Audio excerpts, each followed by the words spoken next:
Assalamualaikum warahmatullahi wabarakatuh. Selamat pagi anak-anak. Bagaimana kabar kalian? Kalian semua sehat? Syukur alhamdulillah. Anak-anakku, hari ini Senin 3 Mei tahun 2021, kita akan belajar tema yang ke-9, benda-benda di sekitar kita. Subtema yang ketiga, manusia dan benda di lingkungannya, pembelajaran yang kedua. Sebelum materi pada yang sampaikan, mari kita berdoa kepada Allah Subhanahu wa taala, meminta kemudahan dengan harapan kalian nanti mampu memahami apa yang pada yang sampaikan melalui video ini. Mari kita berdoa. Berdoa mulai. Selesai. Anak-anakku, hari ini kita akan belajar tentang ciri-ciri bahasa iklan media cetak, zat campuran, seni rupa daerah. Silakan buka buku siswa kalian, tema ke-9, halaman 128 sampai dengan 137. Mari kita mulai pembelajaran yang pertama. Iklan dalam media cetak memiliki ciri-ciri bahasa sebagai berikut. Yang pertama, menggunakan bahasa yang singkat, padat, dan jelas. Yang kedua, menggunakan bahasa yang memikat dan memiliki daya sugesti. Yang ketiga, menggunakan kata konotasi positif. Dan yang keempat, isinya bersifat objektif, jujur, singkat, jelas, dan menarik. Perhatikan contoh iklan media cetak berikut ini. Payung lukis kerajinan khas Tasikmalaya, Jawa Barat. Bahasanya singkat, padat, dan jelas. Campuran. Campuran adalah gabungan dari dua zat atau lebih yang sifat asalnya tidak hilang sama sekali. Campuran dapat dibentuk dari gabungan unsur dengan unsur, senyawa dengan unsur, atau senyawa dengan senyawa. Zat campuran homogen adalah campuran yang terdiri atas dua materi atau zat yang dapat menyatu secara merata. Contoh campuran homogen antara lain sirup, yang terdiri dari campuran gula, pewarna, dan air. Larutan oralit, yaitu campuran air dan garam. Udara berisi campuran berbagai macam gas. Zat campuran heterogen adalah campuran yang terdiri atas dua zat atau materi berbeda yang tidak dapat menyatu secara sempurna. Contoh campuran heterogen antara lain air kopi tumbuk, air dengan tanah, dan air dengan minyak. Seni rupa daerah. Seni rupa daerah adalah cabang seni rupa.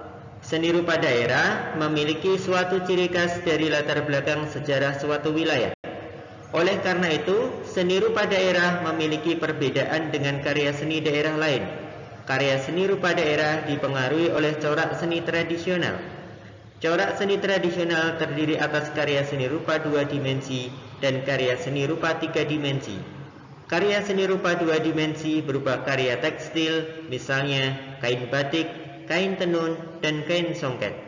Karya seni rupa 3 dimensi, contohnya ukiran kayu, keramik, dan patung. Di bawah ini adalah contoh seni rupa batik motif awan dari Cirebon. Berikut adalah gambar contoh gerabah dari Kasongan, Yogyakarta. Di bawahnya ada ukiran kayu dari Jepara yang merupakan contoh karya seni rupa daerah. Karya seni daerah bercorak tradisional biasanya menggunakan motif yang bersifat turun-temurun atau selalu sama dengan sebelumnya. Daerah masyarakat pesisir pantai biasanya akan lebih didominasi dengan bentuk seni rupa bermotif ikan, gelombang laut, karang, dan kapal. Sementara daerah masyarakat pegunungan akan lebih didominasi dengan bentuk karya seni rupa bermotif buah, pepohonan, bunga, dan hewan.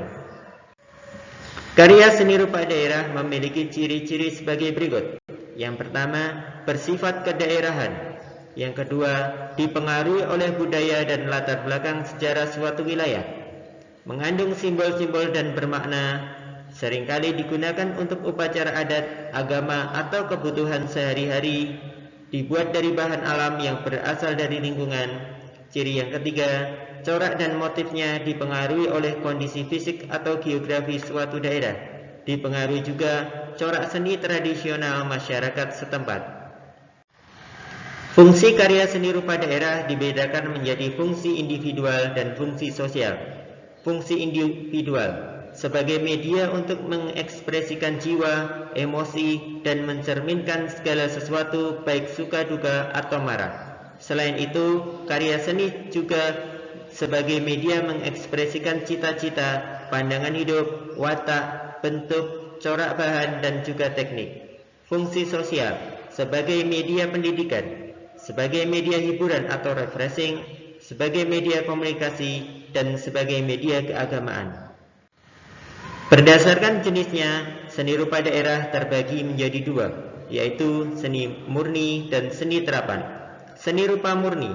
Seni rupa murni adalah karya seni rupa yang mengutamakan segi keindahan tanpa memperhatikan fungsi. Contohnya, lukisan dan patung. Seni rupa terapan. Seni rupa terapan adalah karya seni rupa yang mengutamakan fungsi, namun tetap memperhatikan segi keindahan. Contohnya, batik, ukiran kayu, gerabah, dan lain-lain. Tugas untuk kalian yang pertama, sebutkan 3 ciri bahasa iklan media cetak.